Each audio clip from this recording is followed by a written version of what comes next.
Okay, so welcome to the Unearthly Bureau. My name is Caroline McKendrick Gibson. As the script says. No, my name is Christian Lander, and I'm here with my two co-hosts. That is Caroline McKendrick Gibson and Martin Gibson. And this is a podcast where we touch on the hot topics of the anomalous phenomena and the Fortean. And we want to dive down rabbit holes and ask those unanswered questions. So come along and join us tonight on the journey of environmental factors and designing kit in Hauntings with Andy Guy from SCIRE. Now, as I understand, SCIRE is a traditional Latin word for science. So perhaps you should tell me about that first before we jump into anything else. That word SCIRE, because I went on your website, had a look about, and that appeared to be the kind of the first hook that you have as an organization. Yeah, and congratulations on pronouncing it correctly without me having to tell you as well. The amount of different ways people say it is just... But yeah, when we were trying to come up with a name, I didn't want to have the word paranormal in it or tech. So I was trying to find something which actually kind of incorporated what we've been doing for years. So I picked that word because it actually means to know. And I thought, that's what we're trying to do. We're trying to know more about it and take actions to know and understanding it better. And the fact that that's what they based the word science off, it seemed a perfect choice. Unfortunately, down the line, in hindsight, I might have changed the spelling a little bit. Maybe put a K instead of a C, so it was a harder sound, so people would read it and they'd say SCIRE, as opposed to, and you meant to say it, SCIRE, but I'm definitely not going to try and push that. So what's the worst version of that you've heard? You know, I'm assuming that at various conferences and events that I know you've spoken at, I've heard it's pronounced a number of ways. What's perhaps the worst word? I hear that scry a lot, and you look at it and think, that doesn't even, I can't even make scry if you read the letters. But scurry has also been announced on podcasts. And then when it's that bad, when someone says it's so bad, I just leave it. I'm not going to correct. As long as it's spelled correctly, that's the main thing. Oh, well, okay. Caroline, I'm going to back to you, my dear. I've probably mispronounced it myself over the years, so I've probably said SCIRE and SCIRE. You've done pretty well, to be fair. You've definitely, you've caught it nearly every time, I'd say. Okay. For a Somerset girl with blonde hair, I did all right.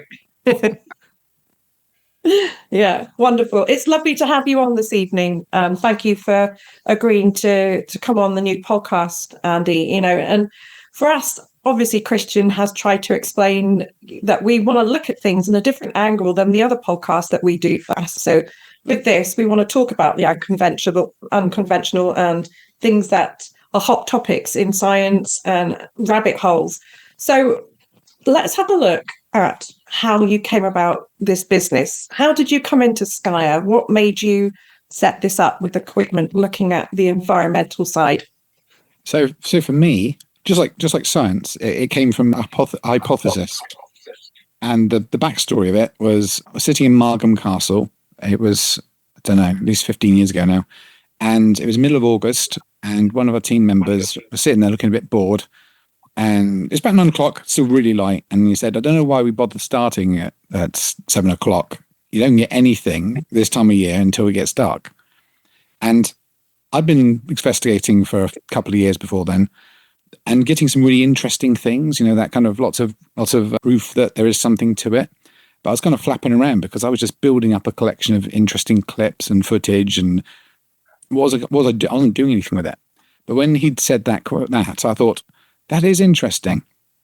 Is it more likely you're going to capture something in the middle of summer or in the middle of night or when it's cold or dark? Is there some sort of way of predicting, are you more likely to have an event or not? And I thought, that's brilliant. I can do something with that. I can actually work towards solving at least one small part of this big paranormal mystery. And then the evidence I capture would then be data points. If I record what the conditions were when we heard those footsteps or recorded an EVP or someone saw a shadow figure, I can use that data point to then see if there's a bigger picture, some sort of combination of events and factors and variables, which means you are more likely to get something, and answer that question. If in the middle of August, when it's bright and you're seeing in Wales, are you going to see anything or hear anything, or should you have just started later? And moving on from that, I built lots of my own equipment. I built data loggers to try and find those things out. And over the years, start actually seeing some patterns, some variables which kept on occurring that were either changing for an event or during an event, and at the same time as other bits of equipment were going off. So we started making bits of equipment which would look for those patterns, the structure of the changes.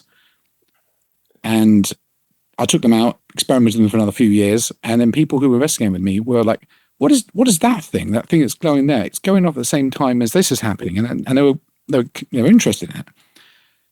Which eventually led to me making some of these for other people, which is great, because in the scientific method, if you have a hypothesis, if you think there is something to it, to move it onto a theory, you need to be able to kind of get a lot of evidence, get a lot of proving, disproving, and having other people doing the same experiments as me, fantastic. That I can only go to a certain number of investigations and locations, but if I had other people doing these things, then I would get more data points. That was the idea, which meant that I initially made them for a small number of people who I was just investigating with. And then during the pandemic, during when people were doing lots of live streams, I was contacted to make things for them. And because then I started making them for people I've never met, I needed to set up some sort of branding and start making things actually coherent and without me having to be in person to explain them.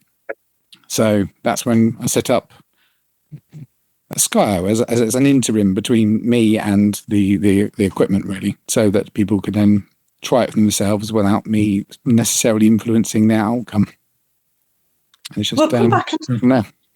We'll come back and touch on the types of environmental factors that you look at in particular in a minute. But before we go down that route, and I'll hand over to one of my other co-hosts to ask that, I'm just interested to know what the biggest misconception that people have when it comes to research and finding equipment that help looking at, data logging. What's the biggest misconception that people have? So that's a big question. How about data? Focus on data logging, because that's okay. It's a really good way. One of the things that I find is that people don't really appreciate the concept of logging when things happen. So there are a lot of commercial data loggers you can buy, which record lots of different environmental conditions, but just as rows of data. And that means either you need to use their app to see, and you just see a graph, or you can download the data as a row of a table of information, and just you have 1, 2, 3, 4, 5, 6, with no concept of when these conditions or these changes or these anomalies occurred. How can you link that to anything else? You can't really build any correlation of evidence that something unusual or anomalous has occurred if you don't know when that data actually was captured. So the misconception there is that whenever I told someone about data logging, and they go, yeah, we use a data logger, and they switch it on, they log, and then they don't use the data for anything because they can't tie it into anything. They can't witness an interesting event on the investigation and go back and look at their data and see if there was anything else going on, because there's no way of tying them together. So the misconception is not being able to get information out properly because a lot of data loggers don't actually supply it. Thank you. Christian, have you got a follow-on? I do actually, in regards to data logging, but it kind of actually ties in more into Martin's field of interest and work, is that although we seek to gather data to have a coherent picture of what it is that we experience, the collection of that, the note I made here was about why is there such a profound mental sense to collect data, collect information? The same reason people collect, books or video games, or they collect Pokemon or whatever it is that people collect. I get the suspicion from yourself that you like to collect data.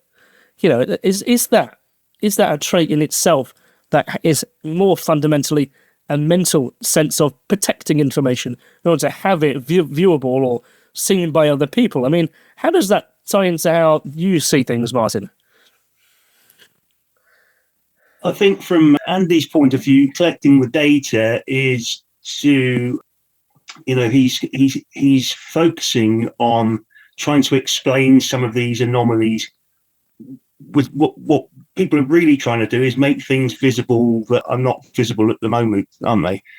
And with Andy collecting the data and finding these anomalies, we're probably closer to finding out what is actually going on. But collecting in general, I'm not really sure what the psychology is behind that. I think people just like collecting things, don't they? We all have things that we like that we want to collect. But from Andy's point of view, I can see that there's something beneath this, Andy, isn't it? Yeah, so also a means to an end. I think I used to collect bits of equipment, which I then never used again, but for some reason, just store in a box now. So that's only a collection behavior I'm not too proud of. Get a clear out. Yeah. I think we all gather those things and we go, it'll be useful for this one thing. We perhaps never get round to that one thing and just sits in our cupboard ever since. So guilty as anyone else. So yeah, or I crack them open, figure out how they work, get a bit disappointed, and then don't touch it again. Yes. I can think. I guess when we're looking at anomalies, which is what you've said in one of the things that we've discussed already, you have to kind of put that alongside a benchmark for what's normal within the paranormal. So can we start with an explanation of what normal would look like? So I like controls. I'm a big control guy. Is that a control freak? Maybe when it's part of the experiment. So what I tend to do is not just rely on one data logging source. I will have a recorder, which is sometimes outside the building, nearly always outside the building, and then maybe at some places around the building as well. So if then there is an anomaly, I can compare that against other environments inside the location we're investigating, which then will then tell us, actually, no, suddenly something changed in one room, but it also changed outside. Perfectly natural, move on. So part of the process I use when reviewing these anomalies is comparing it against data from other sources. But when it comes to the equipment, it can't do that. It's an individual unit. So what that does is it does a self-calibration phase where it learns the patterns of the environment and how they're changing. Some of the bits of equipment, that runs for quite a considerable amount of time.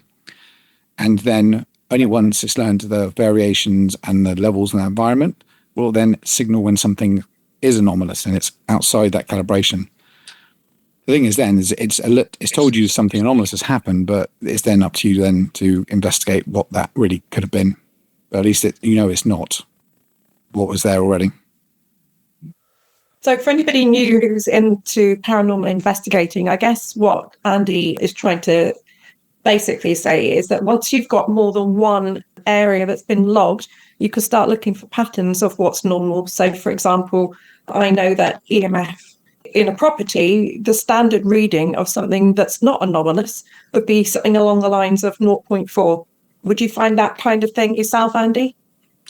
The readings can be different. I think for EMF, the frequencies is key. If you can measure the frequencies and you're getting lots of 50 hertz, then that's just mains voltage. And if you think in sort of 5 gigahertz, that's Wi-Fi. So sometimes it means you need to kind of change the units you're looking at to nail down what is present is normal.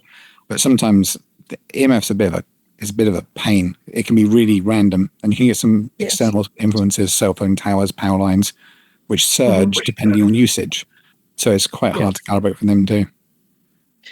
So obviously anybody who has the money and the backing that they could do it, a tri-field meter would be something a little bit more acceptable to use. So obviously if you've just got a normal standard EMF reader, it tends to look at milligauss only and doesn't always look at your frequencies of radio and other external radiation background levels. So tri-field meter. And for anybody who would like to have any more information about this, I do give a notification on our own website, which is SCIRE UK, and I've tried and tested some good ones in the field that are affordable for you, so you can have a look and click the link and buy it direct through Amazon. I'm not making any money or anything on it, so please feel free to go and have a look at the website for any help on that one.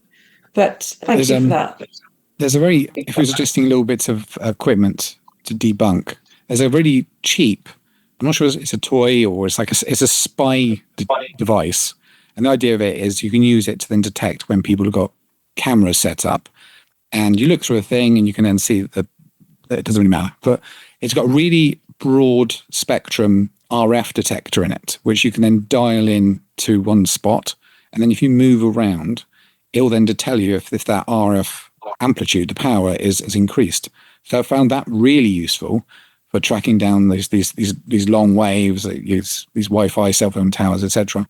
Even radio stations, you can find out where those waves are landing. And the thing only costs about £7. So okay. I might send you the link to add on to the list as well, because it's I wouldn't use it for measurement, but for debunking, it's great. Yeah, thank you. Christian or Martin, do you have a question? Oh, the question. Just a few notes that I'm kind of making on the way. So I made the note there about there's often been a fear about frequencies and how they affect the body. And I'll just take 2 examples, I guess. One is there was a case that happened in Nottingham back in 1980, quite famous, called the Hollingwell incident, where basically 400 children basically collapsed over the course of a morning or through an evening. It's a case of thoroughly investigated with the photographers and the people who were there on the day. I've seen the medical reports. Really interesting. But one of the fears of that community was the fact that there was a high VHF signal in the environment, and it was a VHF tower, and the local community believed that they were getting radiation poisoning, and it was all the electromagnetic frequencies were disturbing these children, and that was the root cause of it. It turns out that particular tower was only used by the RAC at that time, just as a relay tower, but it kind of drew that fear that could swarm through a community. And we saw that happen when the 5G technology came along. There was a big fear about that. I spoke to Mark Steele. He was the guy who took it to court about how bad it was and how the mental effects of 5G on the body. Interesting guy, knew his stuff. But do you think there is really a fear around what frequencies are? Because people don't really understand what a frequency is, let alone what it can do. Yeah, I think people do focus on let's move to noise almost. So like an ultrasound thing. So people do focus quite a lot on the effects of ultrasound frequencies on individuals, and then it's a real thing. It's been scientifically proven by mistake, if I recall. But the interest in them tends to wane a little bit beyond that. So when you've got a word which replaces the frequency, I think it's easier. And the other one which freaks people out is when you say microwaves. People think of a microwave rather than just a high frequency energy, which might have no power at all to it, so it's not dangerous. But you say the word microwave, or in fact, it's not technically waves, but when I've been looking at radiation the last couple of years, people freak out straight away at that as well. So I think sometimes when you've got a word which relates to a frequency or an energy form, that tends to focus them and they kind of get distracted from what's actually behind it. And if there is an actual wavelength. I think it's because people know that microwaves get hot, things get hot, things bubble in and they move and they vibrate. People don't know that about ultrasound because I'm a sports therapist by qualified, trained means, and I have an ultrasound machine, and if you have it on a high output and you keep it intense on that one area, you can burn somebody. And also if you rack it up to the top level and you put it on a very, very high mode, you can check for fractures in the bones, and you know about that when that hits a bone fragment. So it's quite a mean way that physios do that, to actually check to see if there's any bone spurs or fractures. But yeah, if they start screaming, then they have, basically. I actually had it done on me when I had shin splints, so I know. And I almost got peeled off the ceiling. So yeah, it's intense. And if you put your ultrasound nozzle that you would use for doing the therapy in a glass of water, you can boil water. It's that vivid. You can see the bubbles coming off of it when you're looking. So I just guess people don't understand, like you say, some of the words ultrasound to them. It's a sound wave, but you could cook something with ultrasound at a high level. Yeah, one of the ways that they disperse protesters, for instance, around the world is actually to project microwaves into the environment because it superheats the skin and then causes people to dissipate. And that's been used for quite a long time now as a distraction method to dispel protesters. I mean, these technologies are used for nefarious or, perhaps safeguarding purposes, but they do obviously have that stigma, don't they? If you don't understand what a frequency is, a repetitive, sound wave or a frequency wave, potentially that there is a skew in the brain or the mindset of what it means and what it can do. So if people, particularly paranormal investigators, for instance, they have a K2 meter. And if anyone has ever looked at one, on the video, I'll put one on the screen. It's measurements at the top part. They have 5 lights going from, I think it's like green to red, and it kind of the first 2 are like only 2 milligauss apart, and then suddenly there's a 20 milligauss distance, and then it goes to 40 and 50. So in terms of what it actually is measuring, people think of it as like the PKE meter from Ghostbusters, like it's a detector that allows you to walk around detecting ghosts, when actually it's just detecting, energy waves that are coming towards the device. I mean, how do you dispel that from a practical standpoint to someone who actually is a firm believer that they believe in the technology, not that they believe in ghosts, but they believe in the technology is telling them one thing, when the truth is they don't understand what it is that they're looking at? Yeah, and I think the K2 meter is a good example of that, because one, that label is completely incorrect, as you point out. It's certainly not. It's not measuring milligauss at all. It's got nothing to do with milligauss. For that, you need to know the volume of an area to calculate a milligauss, and it doesn't do anything like that. How K2 works is it literally just picks up on potential voltage in the air, in whatever form that is, and then amplifies it 5 times. It's got 5 amplifying transistors, and then depending on that end voltage, that's how much it then lights up. So it's very good at picking up energy in the air, and then telling you how much there is. So you get a volume. It's not even a amplitude. It's kind of an amplitude, but it's not picking up any particular waveform, so it's not really an amplitude. It'd be a mishmash of all the different frequencies that it could pick up. But it's very broad spectrum. So if you look at other things like a Mel meter, when you look at how much the frequencies of the EMF it can actually measure, very low. It's not much at all. Immun trifield doesn't go up that high, but a K2 meter, it doesn't care about frequency. It's just looking at that volume and then outputting how much volume it's picking up. So as a general thing for picking up where are the environmental variables which I can't see, where are they in this room when you're sweeping it to understand the location, it's actually really quite good for that. But when you're actually trying to measure what am I actually witnessing, terrible, because it's not actually measuring anything. I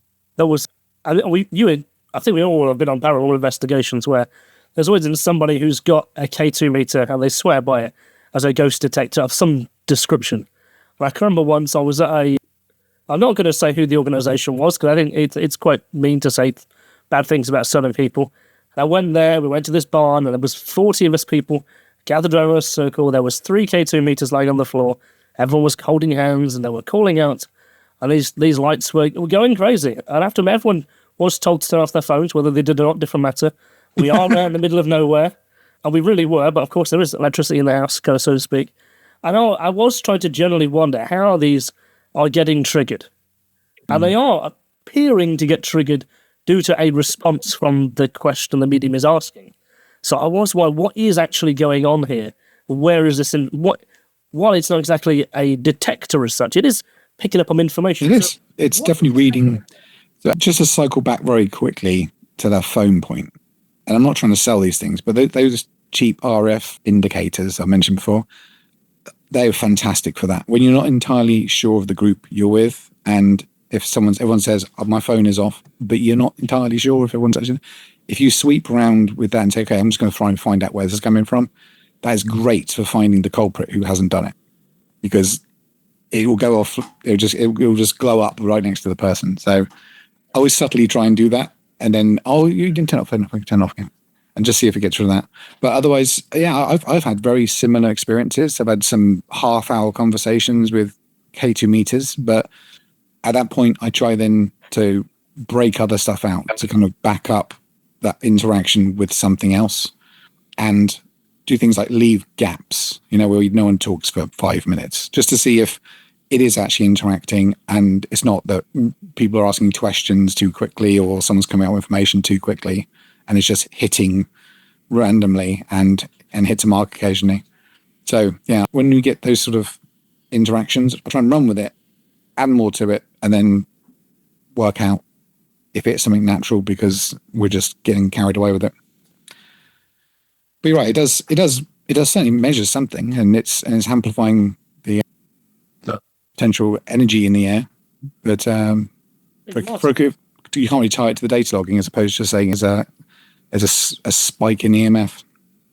Hey Martin, what about that in terms to how people will fall back to patterns? They have noticed something happens at the same time as something else is happening, and they create the coalescence. They kind of the cause and causation. This is the reason. The link between the two, yeah.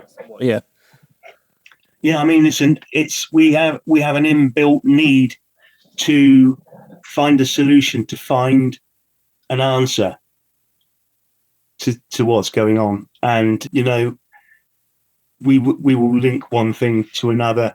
Once that's happened a few times, we'll continue to do it.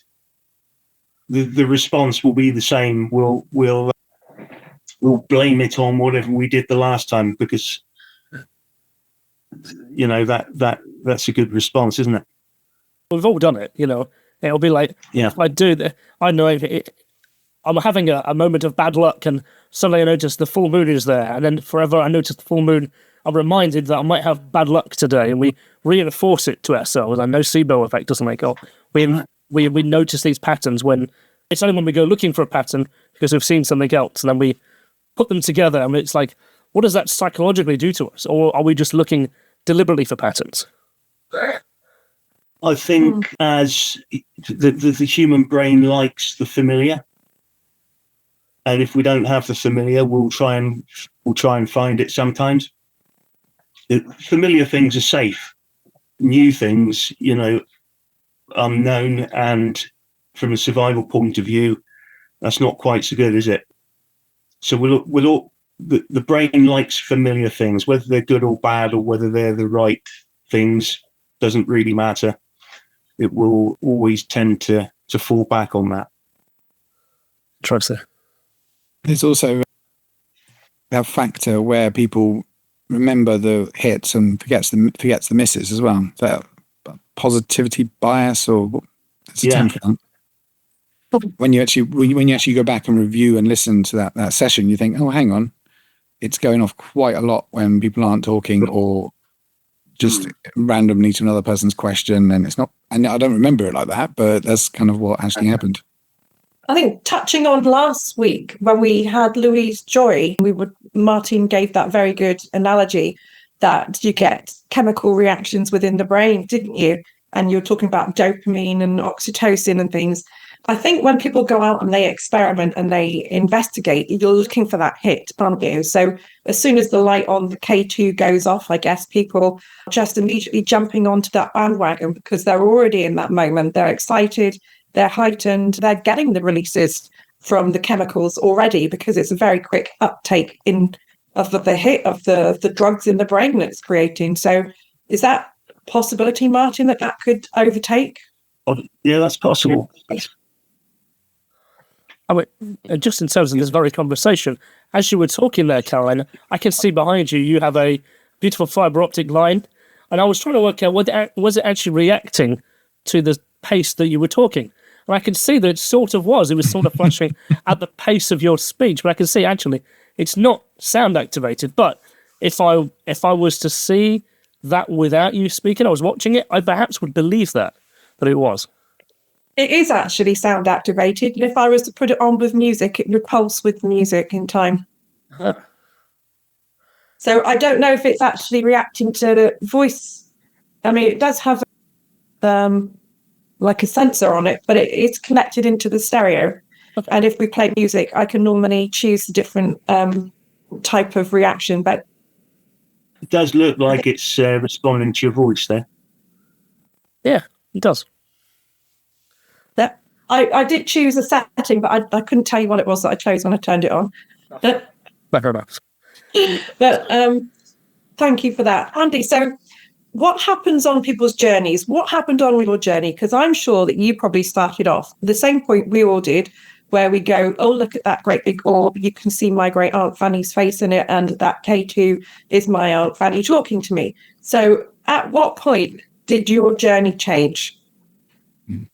Well, I've spoken to a lot of people. I definitely had a different sort of journey because my interest had always been, I don't say academic, but based off books I read as a kid and an interest in the mystery of it. So I'd had no experiences of anything paranormal until I started actually going to locations and intentionally trying to find it out.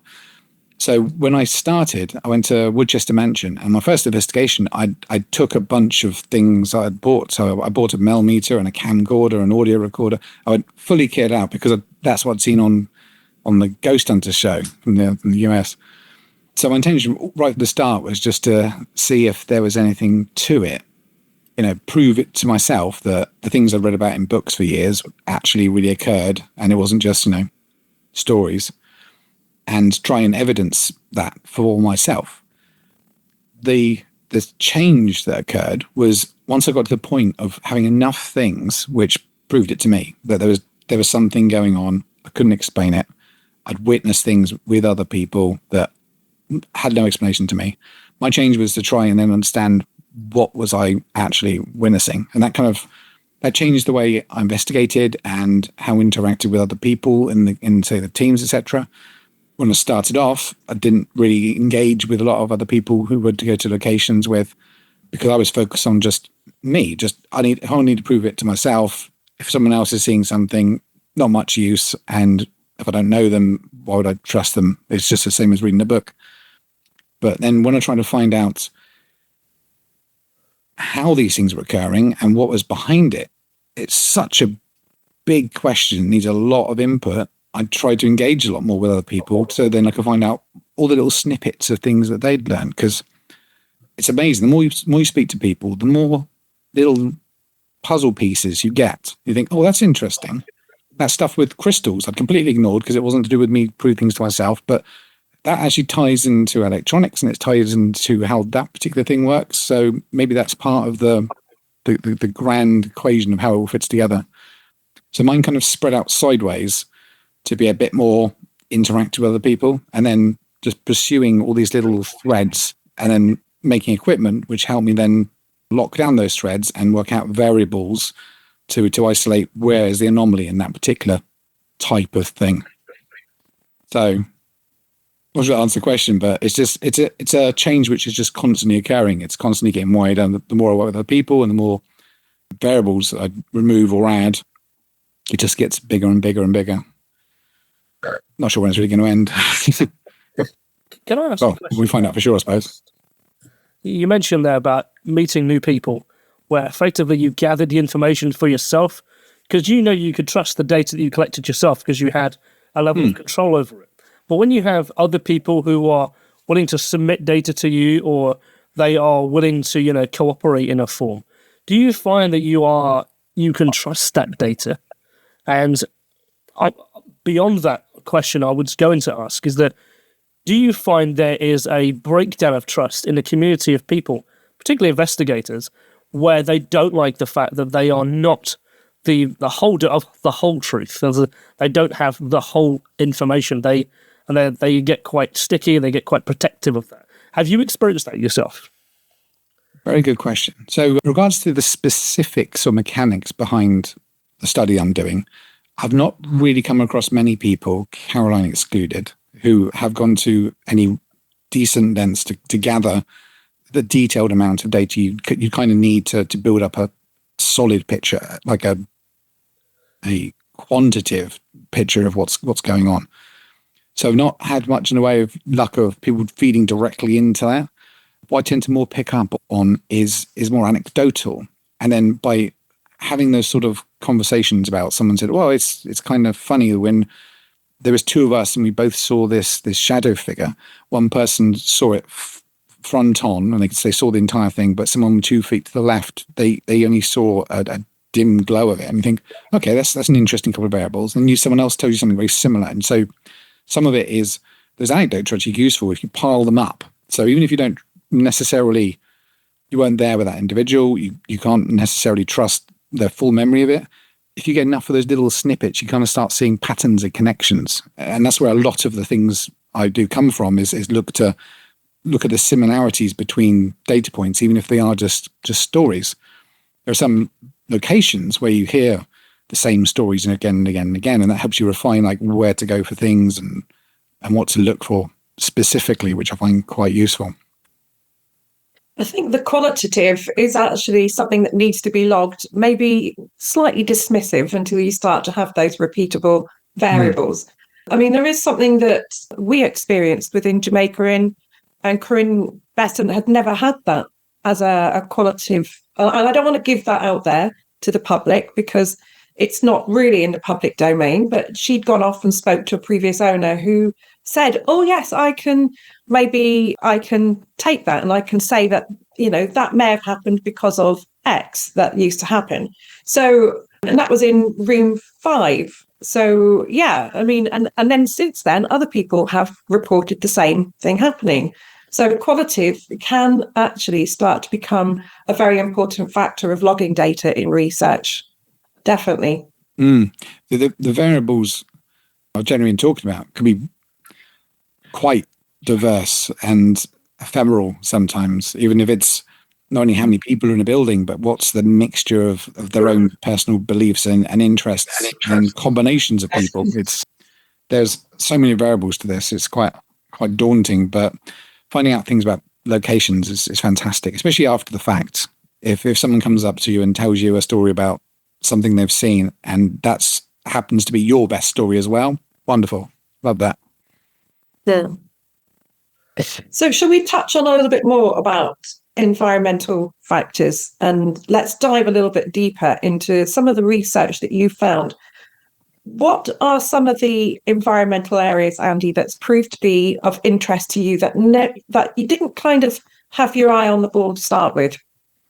So interesting. So when I first started data logging, I was focused on the things like temperature stuff, because that's the one people know about because they can feel it. They can feel, oh, it's starting to get cold, or I'm feeling hot. Person next to me is not. I move out the way. I'm feeling normal again. It's like a weird flushy feeling. So I was kind of focusing on the temperature. But one thing we noticed in the logging is that when I upload my data to my back office website, it shares graphs. You see like a spike when the event occurred. So someone heard footsteps or something went beep.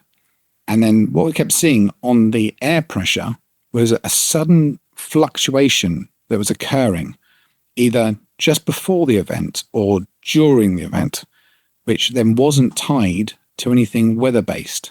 So the recorder outside, no sudden fluctuation, just general changes. But near the location of when things were occurring, it would be 0.7 micropascals of fluctuation. So up and down, first fluctuation, but as a wave, it can go minus and then plus, minus and plus, and sometimes more than that.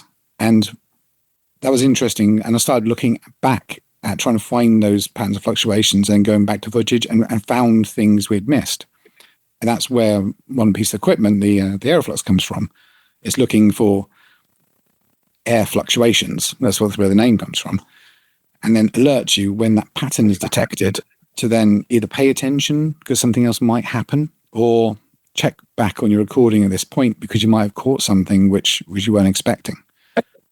Now, interestingly, again, this was working with other people. There was a submarine engineer who was focused on sonar, who I was investigating with for a while. And he said, that's kind of interesting. Have you ever tried kind of listening back and seeing if that is audio? It's air pressure changes. That's exactly what I'm doing when I'm speaking through into this microphone now. I'm changing the air pressure. I'm fluctuating it. And the problem is with the data is there's not enough data to change that to audio. But it is interesting, the fact that something physical must be changing the pressure in the air in that regards. That's kind of where we're down the lines of what would change air pressure. And then all the variables which would change the air pressure could be what's actually occurring during these anomalies. So this was a very interesting point when Martin and I, obviously we have research going on in our house, and it's 24 hours that we have these little, I was trying to reach it, excuse me a minute. We have these little pieces of kit that sit permanently in our house, and they measure atmospheric pressure, moisture, humidity, all that kind of stuff. And then if we have an anomaly, we've got them in the 2 rooms that are the most active, we would say. So we would have a look, and we were seeing that there was a spike in air pressure around the same time that the anomaly would happen. And through conversation at one of the conferences that I went to, Andy and I became mutually understanding of each other's research, and we realized that we had overlapped and were finding the same anomalies. So for people that don't know, Andy, Martin and I are researching things together at the moment, and particularly one property in particular, and it's a long-term project, so it's quite exciting that we're working together and we're finding certain anomalies. But yes, air pressure I think was the key for Martin and I as well. Quite exciting when we discovered that. Yeah, and all the bits of standard equipment I put out there, that's the one that people come back to the most, and they'll say, it's amazing. That seems to go off, and then something else goes off, or something happens. It seems to happen at the same time as the other thing. Is it triggering that K2 meter across the room? It's like, no. There's 2 things, 2 variables that are occurring at the same time. Explain for the people in the lay kind of areas what could create in a house that's got all the windows and external doors shut. What could create a massive wave peak? Well, that's the interest. So we have to look at that's more detail of it rather than layperson. But if you look at the sensor that's picking it up, that's looking at the air pressure at that point. So how much air is pressing down in effect.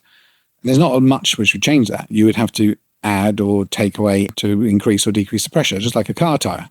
That would stay constant unless you let some out or put some in.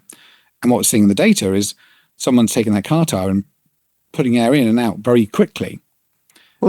Now, apart from putting more air in or out, the other thing you can change it is gravity. If gravity is then pulling those all the different gases in the air down, that would increase or decrease the pressure. So there's not a lot of things we can change it. Heat can change it a little bit, but not quick enough for these fluctuations to occur. But sudden micro changes in gravity certainly could. But how that occur? But yeah, I'm looking to start logging that separately to see if then we get anomalies in that alongside when the air pressure is also fluctuating, try and rule that out or see if that's actually what's caused it. I think we've all experienced that moment where you've got old windows, the crickle windows, for example, and somebody opens a door into the room and then you can hear the window rattle. So that's an example of air pressure moving through a room when the door's opened quickly. But it has to be quite a substantial movement of a small lockdown room, doesn't it? Yeah, and the other thing as well, which it tied nicely down to the anecdotal stuff, is that you can feel a sudden change in the air pressure when you go over a humpback bridge. When you go over it quite quickly, you feel it. Not only your stomach rising, you're feeling that change.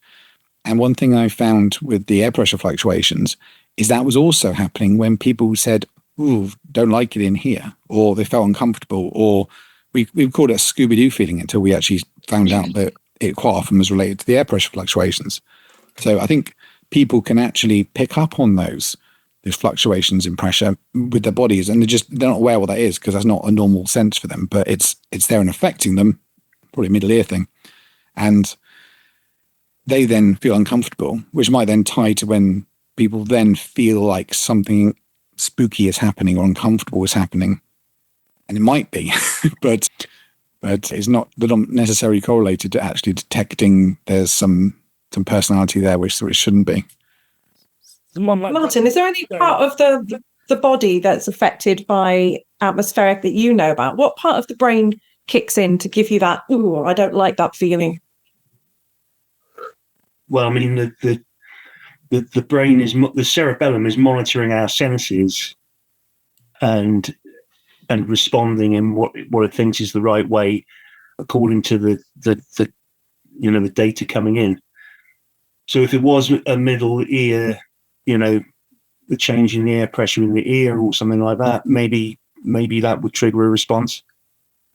or a change of pressure that's not explained would, as Andy's saying, it's going to create a feeling of some sort. And if we can't explain that feeling, here we go again. This is something that's not familiar to us. We're going to start to become anxious. Yeah, if you felt that, make us feel. Yeah, if you felt that humpback bridge feeling, but you were just standing in the middle of a room, then if it's a bridge, you know what it is. But if it's something just occurred to you in the middle of a room, you'd try to attribute it to chaos. So that would probably trigger an anxiety response at some level. So is that what we would say is I guess there's an 18th century phrase, which is, a goose or a rabbit just walked over my grave. That's kind of migrated and changed a bit. That feeling of like your hair stands up on the back of your neck, that sensation where you feel that there's been a change in the environment. Your body is reacting to something. It could even be a chemical change or a sense of fear, or you're going to kick into fight or flight, so your body's getting prepared to respond accordingly. Is that the same feeling, what we're discussing there? Good one. Because you also get that sort of goose fleshy thing around sort of high static field areas as well. That's you can't really work out what it is, but it's definitely physically affecting you. Yes, when you get excited with a crowd, for instance, you feel it. Sorry, what are you going to say, Martin? I mean, we're a lot of the information that our senses are picking up on, we're not even aware of. It's below the level of consciousness, and the cerebellum obviously has to respond to it in some way. And if there's no explanation for it, then that's going to give us a physical feeling in the way of anxiety. So more adrenaline, more cortisol, that sort of thing. Oh, I see here that Stephen King actually phrased it as a chill of fate. That feeling, which is quite an interesting phrase. Temperature, adrenaline, reflexes. Apparently it's recorded as early as the 1738 in a book by Jonathan Swift.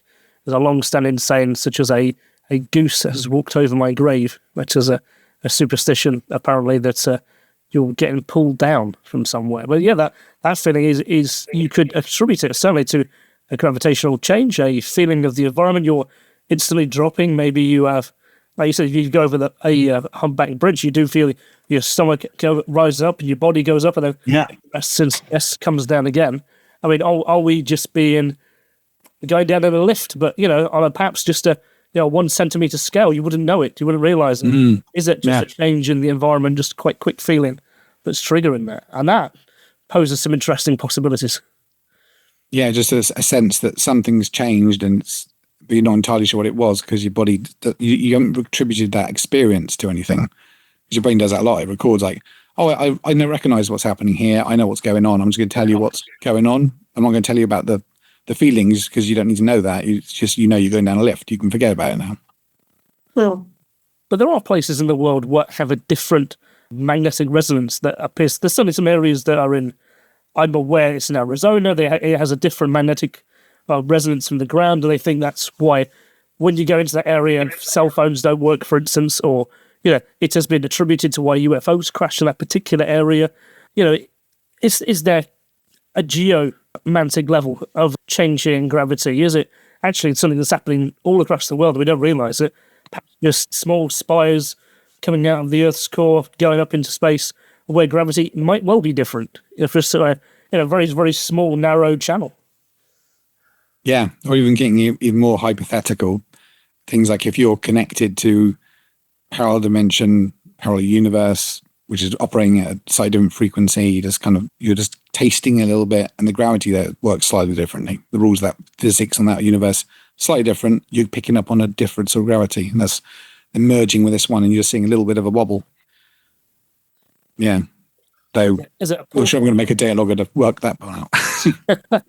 I mean, there are accounts. I mean, I think Professor Rob Gandy was sharing a story with me a few months ago. I used to read an account, and it's quite a famous account, so I'm going to recount it very badly. But it appears to be an account that he read that was a small boy or a child It was next to an American Greyhound bus, and he appeared to be. It was evening time, but there was a shape where this figure was, and it was described to be a boy-like figure. But where he was, it was so densely black. He appeared to them running around these cars or these buses, and it appears that there was a wind that was near it that was drawing the air into it, like it effectively was a black hole that was moving around as if it was a person.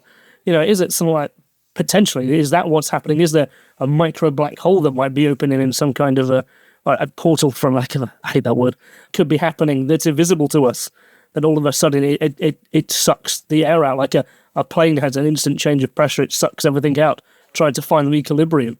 Is that potentially a portal, like, aperture that's opened in a room or a space where there is a equilibrium trying to occur? Maybe the fluctuation, to expand on that, could actually be maybe a shock wave of the air rushing in and out. So because the fluctuation can last for a few seconds, so you're looking at more pressure, less pressure, more pressure, less pressure. That would be like a shock wave, wouldn't it? Yeah, I can see that. Yeah.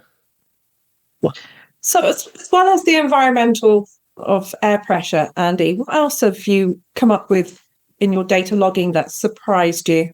So magnetic fields. So there's a lot of focus in EMF on electromagnetic field, but the magnetic fields themselves don't get a lot of love. You get on a tri-field, but people tend to switch off that mode because they're not picking anything up. Because to spot anomalies in that, it's a challenge, because the Earth's magnetic field changes quite a lot, and as the Earth cools, that also changes the magnetic field properties of the area. So to look at it, you have to constantly recalibrate what's the norm to spot the anomalies. So after logging the raw data for a good period of years, I started to see these odd spikes in the strength of the field, and occasionally a switch of the polarity that the detector was picking up. And that's not possible with the Earth's field. The only way you could have that occur is if there's suddenly another stronger magnetic field near where the sensor is, which is the opposite polarity to it. And that's where I made a device called the MagnoX, which does that work for you. It learns the fluctuations that it's picking up naturally, and then after 5 minutes locks down that fluctuation pattern, and then alerts when it sees a sudden change, a strength increase, or if the polarity is switched as well, and alerts. And the idea being then is those events were occurring, similar to the air pressure, during other paranormal events. That's how I've spotted them in the first place. They're not often at the same time as the air pressure ones, which is annoying, because I was hoping you get a kind of combination, but they're not that easy. But you also need to calibrate over the period of an entire 6 hours that you're investigating that the field is likely to change as well. So you have to keep going back and then recalibrating to learn that norm again. So it's not an easier one to spot with a lot of commercial devices, because you have to have quite a long view of what the fluctuations actually are. But it's only a thing. And the bit that surprised me was not only the polarity change, which is weird, because it means you've got a new field there, which is very, very quickly and then disappears again. You don't see it for a long periods of time. It's just short, sharp spikes. But the bit that surprised me is the people factor. And what I mean there is I've never yet encountered one of these anomalies with magnetic fields in a locked off location. So if we set up a camera and a data logger, we put it in a different room, and when no one's near it, or it's the other side of a fort, I've never had one of those anomalies occur there. We've had air pressure fluctuations, spikes, and temperature changes, so things which else is happening, but not the magnetic ones. Only in rooms where people either are just hanging out or they're actively investigating. Then that's where you see that you get the magnetic anomalies. And that puzzled me for ages, but talking to other people out there in the world, which is, again, a very useful thing to do, someone suggested maybe that the individuals are a factor, that their own personal micro-magnetic fields are either being manipulated or amplified when something else is going on, or it's using that magnetic energy around those people to then interact with it. Because what I anecdotally and occasionally in a couple of times in data are able to capture is that if someone else joins that group, it stops. If you're getting lots of these anomalies and they seem to be interacting with what people are doing as their experiment, someone else pitches up, and sometimes it's the same people. It just cuts it dead. It just stops it. The magic is broken, and that change in the magnetic field is no longer occurring. So perhaps that person's small magnetic field, which is around most of the cells in the body, is somehow disrupting this combination of events that enabled then this communication or this environmental change using these other people to occur. The variable I've not nailed down yet is how many people. If there's 20 people in a room and you get this interaction, is it stronger, or you get 2 people in a room? Because unfortunately, I keep getting these really good sessions where there's interaction with these fields. It seems almost intelligent, but tend to get the same numbers of people all the time, like your 5s and 6s, because that tends to be how big groups tend to be. So it's a very difficult thing to try and nail down and rule that out, because I'd like to know if it is this combined magnetic field from the people, if it's a lot stronger if there are a lot of people there. So if we're going to look at this in an academic kind of way, you could really, in theory, say that the experience of this variables that you're picking up on is a type of poltergeist or PK activity centre-born from a person. It does seem absolutely that people are a variable in it. Well, I know, and again, I've been made these devices, which other people have been using, and there are hundreds out there. And I only had one time where someone, and I've said the same thing to a lot of people as well. One time someone said, actually, no, I've had one go off when we were sitting in this control room, watching a screen of this other room and interacting and doing calling out through this screen. So in that regards, all those people were focused on this room, and then they had that magnetic field interaction, but not physically there. So it's even more complicated. it has been known that you can have PK or centre-person poltergeist activity via distance. So, yeah, in academia, the research has shown that it's something that could happen. So it's an interesting variable. I think we need to kind of add that to our list of things to maybe study, don't we? This is getting a very long list. I know, but you know me, I like to throw these variables in, but we could do remote viewing into this property that we're investigating, couldn't we? Yeah, I think in that property, I think location is a good variable, and also where the people are. So it would be a good opportunity to try and see if we can get some more data on it. Yeah, definitely. Martin, have you got any questions for Andy? Andy, sorry to ask this if you've already answered, but how long have you been collecting the data for? Okay, that's a good question. And on actual loggers since 2012. And that is, I don't know, investigations a year, 20 investigations a year or so. And then over time, started off with simple loggers, and then quite quickly kind of went full bore. And then I've been using the same loggers collection since that point. But yeah, I'm working on a new one which adds a lot more sensors, which then hopefully can rule out some of these other variables and include more experiments in it. So cool. Yeah, it's been a journey with those, but you have to kind of do it for a while to work out what you're missing, so you know what to then add.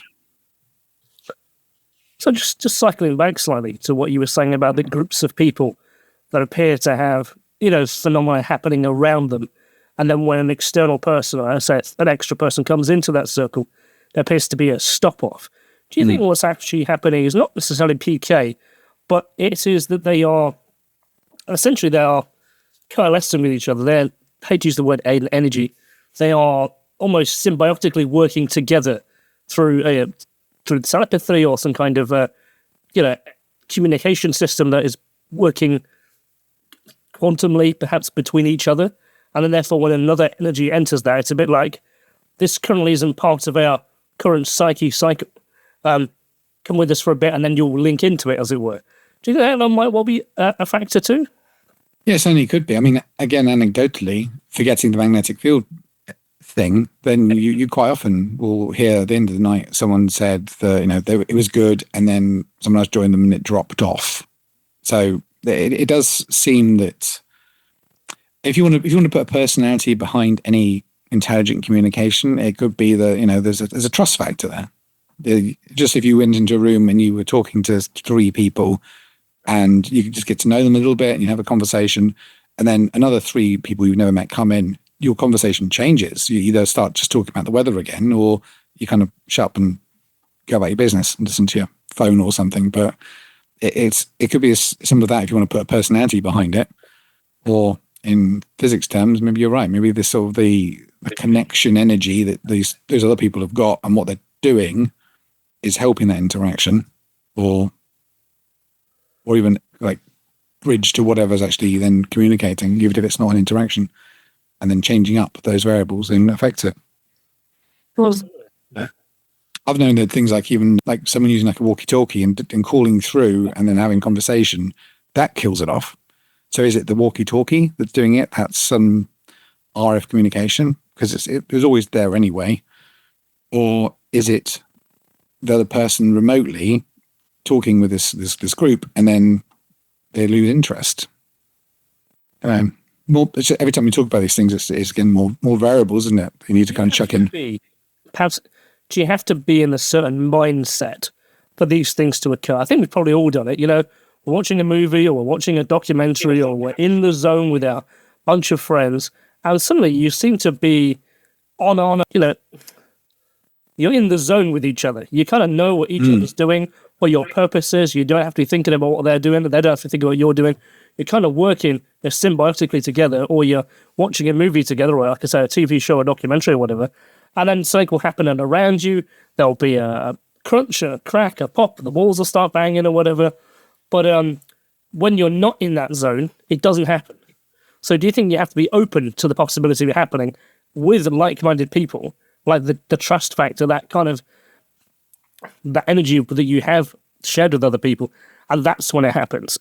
And you look at, say, poltergeist occurrences that involve a family, that certainly appears to be the case. When the family are together and afraid, it ramps up. But it takes a while to build to that kind of effect. It doesn't start off there. It starts off much, much lower, much more subtle. And it's only when they come to grips with what it is, it then appears to dissipate and go away. When they accept the fact that it is, they haven't named it kind of thing, but they go through this whole wave of connection with each other because they're all having this collective fear experience or collective shared experience that then wraps up and then comes back down eventually. So do you think that there is actually a group dynamic that's occurring in these phenomena? Yeah, I think, like you said, again, it's either trust or working together and doing the same thing, I think helps. In fact, rolling back slightly and maybe talk about myself a little bit more. I kind of always approach this as that I'm looking at this longer term study, and until that point, in personal terms, I don't believe in life after death. I've not seen anything, or witnessed anything which says to me these things and these anomalies I've witnessed categorically are the proof of a personality or soul continuing beyond the grave. But I caught on quite early with investigating that is a really bad way to investigate. If you go in with as a cynic, if you go into it as like, I need you to prove to me that this thing is true, that's a terrible way to try and interact. If you like calling out, then you can't go into it as like, prove to me you exist. So I took an assumption on this experiment. One of my assumptions is I am talking to a disembodied spirit of someone who was once here or in another dimension, and I'm going to incorporate the way I call out and interact and behave during the investigation as if I'm talking to a person, and then see if I get interaction. And since switching to that, I think it's so much better in the way of kind of interactions and communication. And what I find in group dynamics is if you have a few people who are like that and open, but they're not too far along the belief of assuming everything that's going on is supernatural, is a disembodied entity. And you haven't got people who are just saying, no, that's creaking on pipes. I'm not going to bother trying to talk to it because I'll feel embarrassed. If you kind of run with it a little bit and you've got a team of people who are doing the same thing, you do get better responses. And if someone pitches up who then went, oh, that's interesting, do it again. do it again. On that K2, make it go red. It just kills it again. So I think it's just if you were talking to a person and you were asked to do tricks, you'd get bored with it, especially if it was not a private location. If it was some place which is investigated every week, and you'd get bored of talking to people who are telling you to set that K2 to go red, and you wouldn't bother. But if you had a group of people who were there just to hang out with you and then slowly build up a little trust and a bit of relationship, you might want to try and converse with them because you're bored. So yeah, I think like-minded people who are trying to focus on the same thing and aren't undermining each other or stepping on each other or aren't trying to jump in, it tends to help. So going back to environmentals again, are there any more that's outstanding in the field that's popped up onto your radar? I know there is particularly one for me, and for Martin. We were with you when we discovered this one. Yeah. So would you give that some value? I like to try and do a lot of variables, and I think with this one, there's still a lot we need to capture. So it's early days for it. Briefly touching on temperature before we go on to that one, is that there is, I managed to record what an actual hot spot or a cold spot actually looks like, the speed of it and the change in it and the ratio of time to temperature change. So environmentally, that thing people have said for thousands of years, it feels suddenly cold or something like that. There is, I managed to record what that actually looks like. The one we're talking about here, though, is radioactive ions and the lack thereof. I like the way that he's done that pause for dramatic effect. You like that? So I've been looking at measuring and logging the radiation levels, clicks a minute really on the Geiger counter, and seeing if there's any interaction with the environment which is related to natural radiation. And what I was looking for was spikes, sudden increases in radioactive ions, which might explain some regards, EMF, etc. It was a vague study just to see if there's anything to it. I generally do a lot of those little short-term ones, see if there's something worth expanding on. And the weird anomaly that we saw together, Caroline, was for some reason the background radiation, which naturally occurs since the Big Bang and the sun, etc. And there's lots of background radiation, and you'll get a steady stream of radiation, which is constantly bombarding us all the time. It changes depending on where you are in the country and the world, but it's fairly constant. But what we were saying was that would suddenly disappear. We were no longer measuring on the sensor any radiation for a period of time, which then there seemed to be tied in with occasionally what we were doing on our experiments, but also with magnetic fields.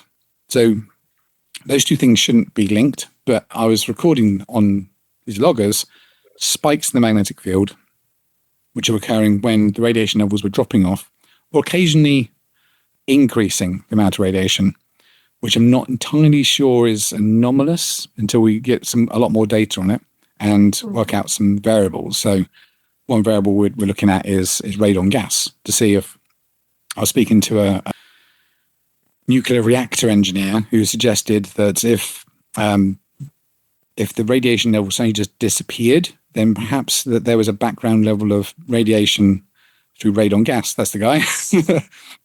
Yeah. And then suddenly... It's another monitor that I've got that Andy's brought over. I must plug it in just to make sure that I keep it updated with power. Oh yeah, and there should be a lot of data on there we can pull off as well. Yeah. What we were finding when we were running these experiments at this property was it collaborated with questions or the experiments that we were running, and it was almost as if somebody had put a Faraday cage over the house, and that noise of the background radiation just stopped entirely in time with the experiment and the questions and the things that we were doing. And it was incredibly weird. And we even got it down to me looking at the piece of kit and saying, looking away, and then it would start again, and it would just be incredibly weird, the setup of what it was that was happening, but it was definitely in line with the experiments. And when we stopped and had a break, ate something for tea, or we had a drink or went out and chatted somewhere else, the background radiation continued without any anomalies. Is that correct? Yeah, exactly. So you'd only ever see those sudden dissipation of the radioactive ions when you're actively trying to communicate, which is, again, an indication that there is some sort of intelligence between what we were doing and the environment. Yeah. Very strange. Yes, it is. Yeah, but again, it's a data thing. I've been doing that and looking for that pattern in lots of different locations as well, so to other places. And I have seen it a couple of times now. So it's unfortunately, Caroline, it's not unique, but it certainly is maybe a thing.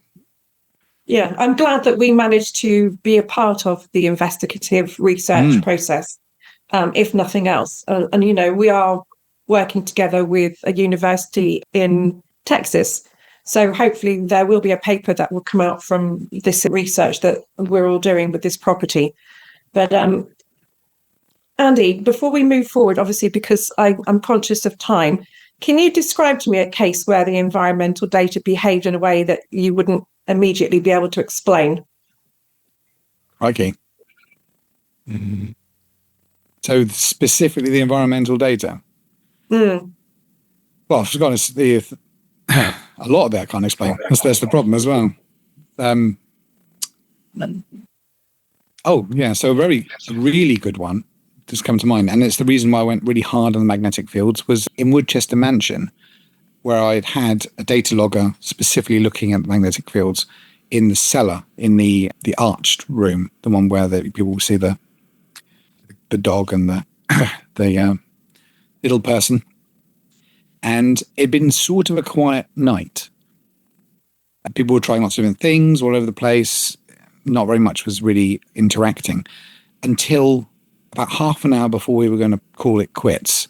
And then suddenly every group in different areas were just having things happening all over. My partner and I saw a full body figure of someone else in the team walk towards where we were and go down the stairs to the cellar. We then walk to past that point to the break room, and he's in the break room. And the people in the cellar then were experiencing some knockings and bangings, and the people upstairs were having something going on. So the point is that everything was going nuts for the last half an hour. When I went back to check the log months later in the cellar, the magnetic field was just going off the charts. It was about 16 times the size of the strength when it was just natural. And it was only just drawing that last section. And it was that made me think there must be some tying to all those different events which were occurring simultaneously in the building and this magnetic field from the cellar. And I've gone back several times since then, logged the heck out of every inch around that cellar during other events, and not seen the same thing again, which is annoying, but also anomalous. Would it be, therefore, that there's a mediumistic character, perhaps, who was part of that group there on that day, who was the catalyst? It could be another human variable there. But yeah, the group we were in didn't have any overtly mediumistic people, but there's a lot of latent abilities that people have, or minor abilities, and there wasn't much in the way of focus on that sort of experimentation either. There was I think it's similar to that at that point, that there were some people doing a Ouija board down in the cellar. There's just like two guys doing it, but apart from that, there was just kind of even calling out at that point. And pardon me, I was just wandering back to base, looking to pack up and pick up all our audio recorders from around the building. But instead, you guys got super busy. Exactly. It was it was a quiet night, and then suddenly just so much happened at the same time. Annoyingly, during the time when I was picking up all our recording devices. Oh, wait. So, are you aware, Andy, that one of our previous guests has asked you a question? No, which one was that? Okay, so what we've done as a kind of tie-over between our guests. So the guys from Team SEPA from Canada, they gave a question to Louise Joy, and Louise Joy as such as offering you a question. So I'm going to share my screen and play this video for the question asked directly to you, my friend. Okay.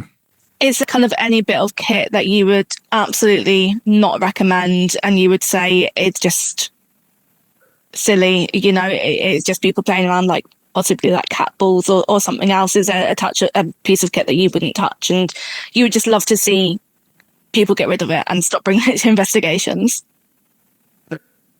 I think that's going to spark off quite a lengthy conversation. That was for me. It's maybe a genre of kit, and it's not going to be phone apps.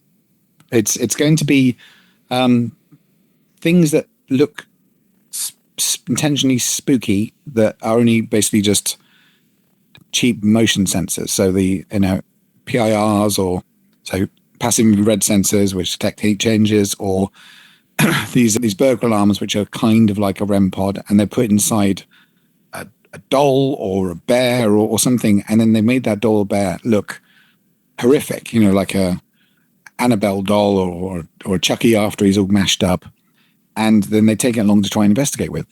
Because for me, the device that's in the side there isn't doing much work. It's not really telling you anything which is going on. And if you were trying to communicate with someone and get a connection, then why would you do something through that's going to look not appealing to them? Something that looks like you're taking the mickey out of them a little bit. So for me, that hits two different things: that you aren't actually using a device which is telling you something, and also you might be undermining that relationship and connection you're trying to make in the first place.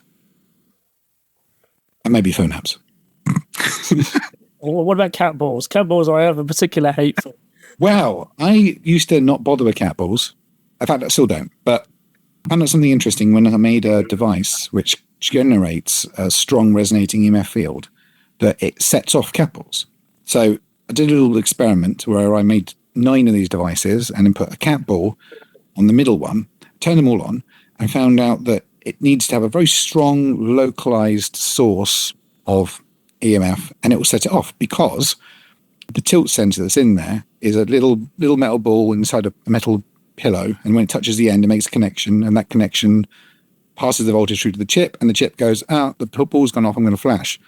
But if you get a strong EMF source hit that leg on the chip or the wire that goes to the chip, then it will go off as well. So with a cat ball, you end up with a very low sensitivity, cheap K2 meter. Interesting. So it has some sort of place of use, as long as you know what it's doing, and you stand upright. Because if you don't stand upright, then the ball can slightly touch the inside of that metal pillow and then keep triggering it. And then you're losing the whole EMF thing. Okay, so Caroline, Martin, would you want to share who our next guest is to Andy, so we can pass a question forward into the future? I'm not so sure that you would have heard of this lady, Andy. She's a wonderful historian researcher called Penny Morgan. Never heard of Penny before. No, never. So coming on next Sunday, have you got a question that you would like to ask our wonderful Penny? Yeah, okay. So knowing the amount of the efforts and research into places that she does and the depth she goes with it, does she ever find that there's a danger on knowing too much about a place or the stories of a place that might skew an investigation? And what sort of ways can you avoid falling into that trap? Okay. Great stuff. I'm sure Penny will be enthralled by your question, and she'll be taken aback by your wit. I'm curious about the books that sit behind your head, my friend. Oh, yeah. I can sort of recognize some of those spines. So I'm trying to, is there anything, perhaps a top 2 or 3 on there you would recommend that if no one has any idea what's on your shelf, that you would say, buy this book? Well, it depends what you're into. I have a special shelf here, which is books by people who I know or have met, or signed by people I've met. So Okay. that's my fangirl site. But so I like this one. He's a contentious guy, David Rowntree. But if you're interested in technology and the theory behind it and experiments you can try, Paranormal Technology by David Rowntree is really fascinating. He's got a lot of personality traits which are not ideal. So maybe kind of look at the work rather than the man. Nothing horrible, just he's a bit contentious, and some of the work might not necessarily be original, noted, but of itself, it's a good compilation of lots of very interesting technology and sort of sciencey based stuff, which I've tried a number of things from it, and maybe not use that direct thing, but then kind of it's given me ideas for other stuff. So it's a good jumping off point if you want to really get down into tech. Thanks. Any other suggestions on there? Anything by Peter Underwood, if you want to. Yeah, what's my? I got quite a bit of Peter Underwood myself. Love a Gazetteer of British Ghosts by Peter Underwood, because unlike a lot of the other sort of ghost books, you tend to have it's got a combination of here are the claims, and then I went to this building and I encountered this, and this, and this, and which is great if you want to investigate someone the first time. You can then try and find out where to focus on.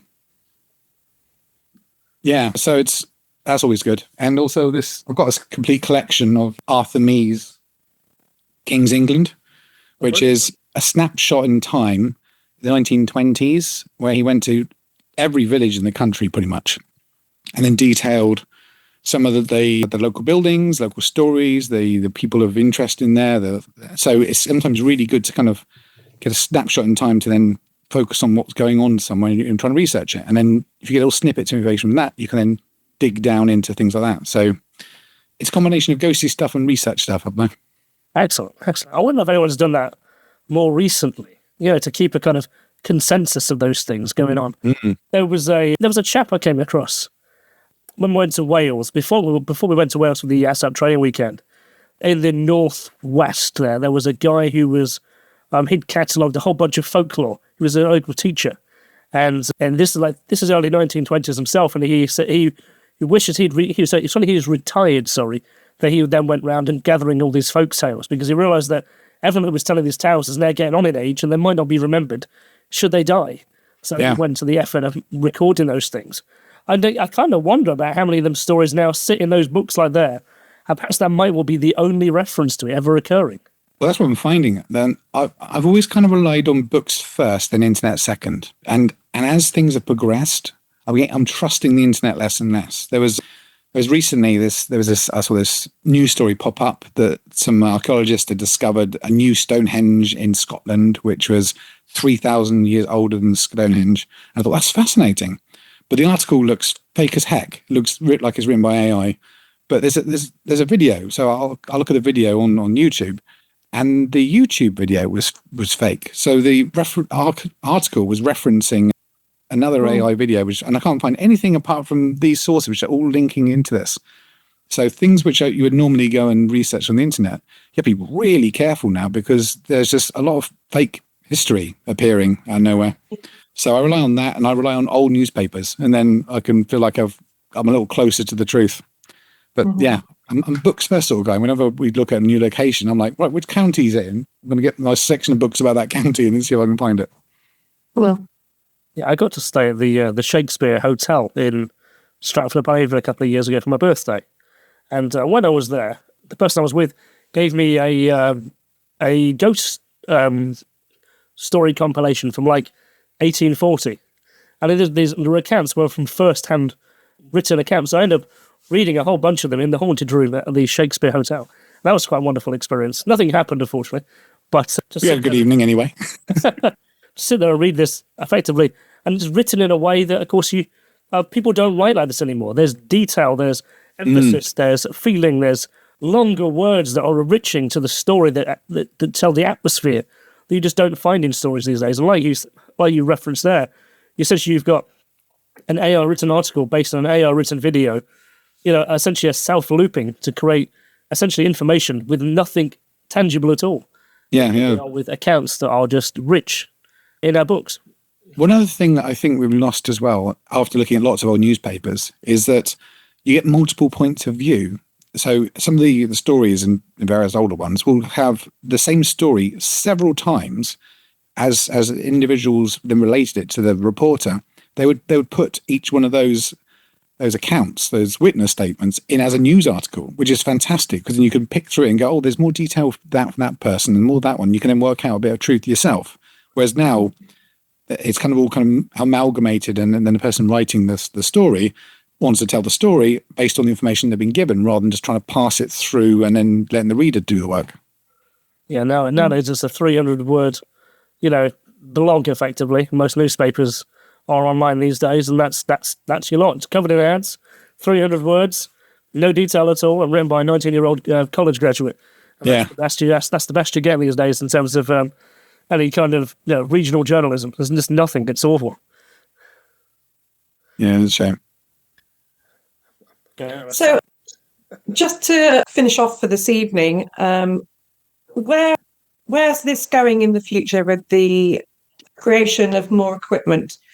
Where do you think this is going to take you? I just want to say thanks for the book, Penny.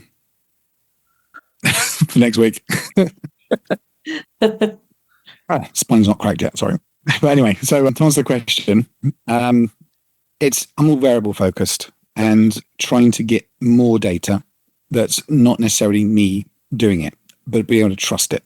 So that really leads back onto the earlier question.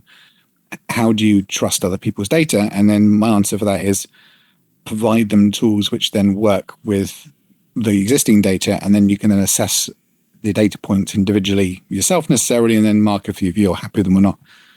So it's a new generation of data loggers, which I'm working on, which not only add more sensors, but also come in a couple of different flavors. One of them is a installation one. So it can be stored long-term in different locations and just run all the time, and then have access to the people running the location and necessarily investigation teams who go there as well. They can then tap into that data to see if there's anything that they need to go back and look at. And start building up a huge data set of when anomalies occur, what's natural, what's not natural, beyond the 8 hours you can maybe get when you go to a location. But also then a unit which then can be used by other groups to then not only log their event, but also then part of these data loggers I've already touched on is that you can also then tag when something occurs, so then you can go back to that point and then check your footage. So these are a good use to then for people to then organize their investigation and let that do a lot of the admin work for you. So the website I currently use and will need to expand upon, after you upload the data, it says, okay, this is session 1, session 2, session 3, and these things occurred. And then you can go in and then go, well, session 1, I was in this place, and session 2, I was in this place. And then you check the events and you go, that's real, that's not, that's debunked.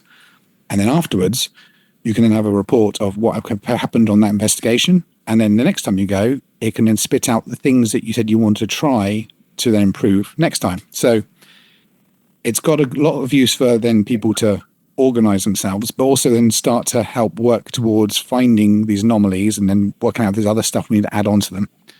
So the next step is improve the data logging and get it out there to more people, so then they can then use it to feed into a much bigger picture of what is anomalous.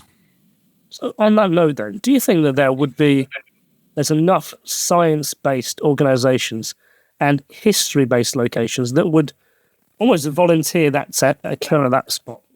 So I can imagine that English Heritage does have reputedly haunted locations on its sites that might be willing to commit to a science-based research effort. They might just go, oh, you're Johnny come late, we don't care about you. But with that kind of considerable data logging, they might look at that very differently and go, actually, you know what? That'll be very useful to commit to a science-based, output. Certainly, in fact, I've lined up a number, both in this country and the States, who would actually be interested in being involved with it. Not only for the ability to kind of record it and then feedback themselves for the purpose of science, but also they can offer it as part of their package they give people who investigate, to say that you investigate this night. If you want, you can go to here, click a button, download the data for that evening. These are when things might have occurred, etc. And they include it as part of a value-added service, basically, a bit of a USP. So a number of places and individuals who maybe run a number of places have been very interested in being involved with it already. But I could see it being useful for a lot of different locations, which were really interested in the phenomenon itself, and are not necessarily just looking for some extra revenue stream. But yeah, it's really been been attracted to a number of people so far. Excellent. Just need to do it. So if what we're saying is really, if there's any locations that I'm sure are going to be listening to this, if you'd like to contribute to that, get in contact with Andy and see if we can make a connection there to make science move forward, or make investigations of phenomena be recorded in a professionally recorded way. So that'd be great. Absolutely. And any other investigation groups who want to be involved in the early stages of the data logging system and the website, etc., I'm happy to have those sort of conversations too. And where can people find you? What's your contact details? So I do most things through my website, which is sciretech.co.uk. And from there, you can then go to links to contact me via different social medias, etc. But I put a very old school style blog on the page as well, so let you know what I'm up to currently and where we're going to be. And all the things I've made from this research are also available in there for people to pick up. And there's videos on how everything works and what it does, and where to go with it, etc. So when the videos I do is not just this goes off and this beeps. I try and go into how it's working and also how you can use it in investigation. So I try and tutorialize it a little bit. Oh, that's excellent. That really is. Thank you very much. So you say we have the lovely Penny Griffiths-Morgan on next week? We do. And the topic of what we're going to be discussing is the importance of research and getting it correct. Excellent. So Sally, one close to my heart. So yeah, I know that. Cool. Martin, anything else that you've got for Andy before we close? Well, Andy, when we were talking about magnetic fields just now, my brain went down a rabbit hole, and because our own magnetic field changes with our emotions. Mm-hmm. Oh, really? So a positive emotion creates a stronger magnetic field. But the other thing is that there's a set of brain cells, neurons, called mirror neurons, and they're specifically designed to pick up on other people's emotions. So we could be replicating the emotions of the other people in the group, and our magnetic field's changing due to that. That's a bit of a strange one, isn't it? No, that's incredible. That's incredible, and it's actually quite self-explanatory to some of the things that people say when they say, "Oh, I'm an empath." I mean, if Martin walks into the room occasionally, I sense that he's not happy about something. He doesn't even have to speak, and we're so closely attuned. We've been together for 7.5 years, but we read each other incredibly well. And I say, "No, you're not telling me something," and eventually he'll say, "Well, I'm concerned about this." So I guess there is that. Then I'm picking up mirroring his neurons. Yeah, and not only if somebody's depressed, then the other person who's living under that roof will start to feel those emotions. So it's basically changing the chemicals in their bodies, and they start to feel what that's like. But it would also be changing the strength of that magnetic field as well. Yeah. Would that play into your empty room scenario, Andy, when the equipment doesn't have an impact? That does make some sense, doesn't it? That without that connection, so it's, the word connection comes up quite a lot. Yeah. So there's been quite a lot of research done into these mirror neurons. So they found them in chimpanzees, I think, to start with, and realised that when if there's a group of chimpanzees mourning the death of a family member, then other groups would show these same emotions. Maybe that's how the kind of the crows funeral thing works as well, where you get a bunch of crows who just go around a dead crow, or even like an individual who might have killed it. Then That's the link, because I've never worked out how that works without them being able to communicate. That's bizarre that conversations come up, because there was a sudden death of a horse on the stable yard that I used to have my horses at. And in the morning when I went to the yard, all of the other horses that were still in their stables until the other horse had been retrieved by the vet or whoever was going to retrieve that horse, all the other horses were stood with their faces against the wall at the back of the stables, and it looked like they were mourning. Very intelligent creatures. For sure. Ooh. That's a rabbit hole that's now put Another us, rabbit hole. Yeah. we're all sat, thinking our brains are. I'm just working how you can strap a data logger to your head. Yeah. Wow. Well, we're out 3 weeks' time, Andy. So if you can pop something, be your guinea pig, strap it to my 3 head. weeks is not long. It might be duct tape. Sorry. Yeah. As long as it's not staples, I don't mind. Okay, shall we draw tonight then to a close and thank Andy Guy for a fascinating deep dive into the wonderful side of it, his inventions, technology, insights, and intelligence into this topic that are very enriching. I think it's enlightening in so many different ways that it is pushing into science in a grounded, logical way that we are moving into it to examine data. And with data, we can then choose our best actions. Another graph. You can tell the story with a few graphs, then you've done well. Absolutely. Caroline, Martin? Thank you. Thank you very much. And it's been wonderful seeing you. You take care, and we will speak to you soon. Thanks very much. It's been fantastic.